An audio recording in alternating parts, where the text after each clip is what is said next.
عبادي الذين آمنوا إن أرضي واسعة فإياي فاعبدون كل نفس ذائقة الموت. Ding dong, ku datang padamu. Bukalah pintu, tak mungkin sembunyi dari. Ding dong, ku datang padamu. Bukalah pintu, kau tak bisa lari dariku. Dari balik jendela, ku tatap erat mata. Kau diam membeku. Ku datang mendekati. Assalamualaikum dan selamat kembali ke channel kami. Minggu ini Abang Kopiah akan menyampaikan sebuah email dari sahabat kami Zack.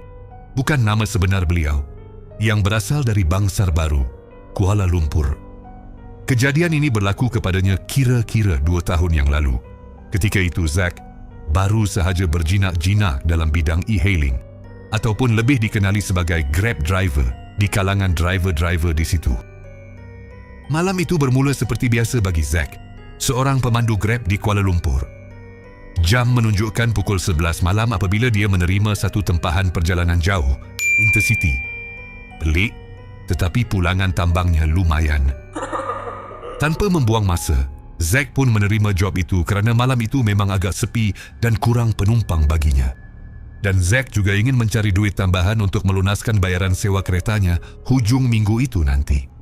Walaupun cuaca sudah mula gerimis, ia tidak mematahkan semangat Zack pada masa itu. Dia pun memandu keretanya ke destinasi yang telah ditetapkan yang tidak berapa jauh dari kawasan bandar KL. Zack menjemput penumpangnya di sebuah rumah kayu lama yang tersepit di antara pencakar langit di Kampung Baru. Muncul seorang wanita tua berbaju kurung Melayu kekuningan, bongkok sedikit dan memegang sebuah bakul rotan yang ditutup dengan kain kuning. Cucu, hantar nenek ke 3 tempat ya. Jangan tanya kenapa. Ikut sahaja jalan yang nenek tunjuk. Kata wanita itu dengan suara serak. Zack hanya mengangguk si dan memulakan perjalanan mereka ke lokasi yang pertama, iaitu ke Genting Highland. Perjalanan mendaki ke Genting terasa sangatlah berat.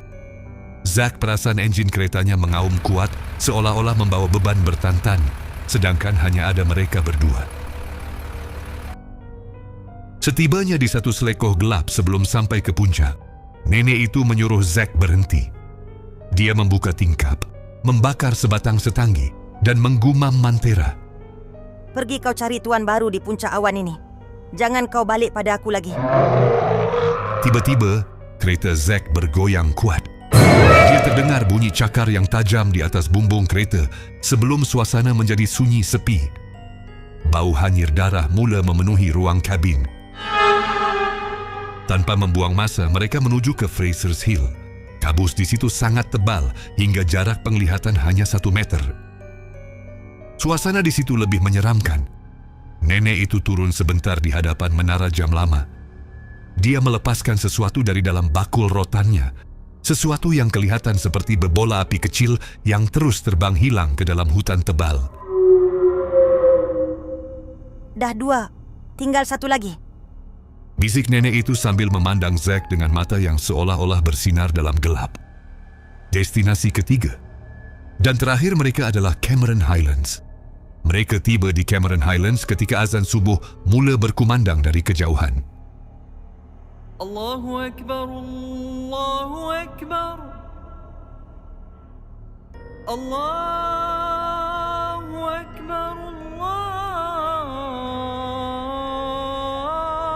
Akbar. Di pinggir ladang teh yang sunyi, nenek itu menyuruh Zack berhenti lagi. Kali ini, dia mengeluarkan sebentuk cincin lama dan menanamnya di bawah sebatang pokok besar. Selesai. Semuanya sudah bebas. Katanya sambil menghela nafas panjang yang kedengaran sangat lega. Dalam perjalanan pulang ke Kuala Lumpur, Zack memberanikan diri untuk bertanya. Nenek, sebenarnya apa yang kita buat tadi? Wanita tua itu tersenyum tawar. Cu, nenek ini bomoh. Umur nenek dah tak lama. Nenek kena lepaskan semua saka yang nenek jaga selama ni. Nenek tak mau benda-benda tu kacau anak cucu nenek nanti. Zack menelan air liur. Dia baru sedar yang dia baru sahaja membawa penumpang yang tidak nampak sepanjang malam tadi. Setibanya mereka di rumah lama di kampung baru, nenek itu menghulurkan segenggam wang kertas RM1,000 yang nampak sangat lama tetapi tulen. Terima kasih cucu sebab temankan nenek membuang benda tu. Jangan toleh belakang masa kamu pandu balik nanti tau. Zack hanya mengangguk tegak. Sebaik sahaja nenek itu turun dan masuk ke dalam rumah, rumah tersebut seolah-olah lenyap ditelan kabus pagi. Zack terus memacu keretanya tanpa menoleh sedikit pun ke cermin pandang belakang. Apabila dia sampai di rumah, dia mendapati ada 3 helai bulu hitam yang kasar dan panjang tertinggal di tempat duduk belakang, bersama bau kemenyan yang tidak hilang selama berhari-hari. Di atas bumbungnya juga ada kesan cakaran, seperti ada sesuatu yang bertenggek di atas keretanya sepanjang perjalanan tadi. Pernahkah anda mendengar kisah ini? Apakah betul masih wujud pemeliharaan saka di zaman ini? Silalah like, komen dan share kisah ini. Hingga ke minggu hadapan saya, Abang Kopiah mengundurkan diri. Assalamualaikum dan selamat malam.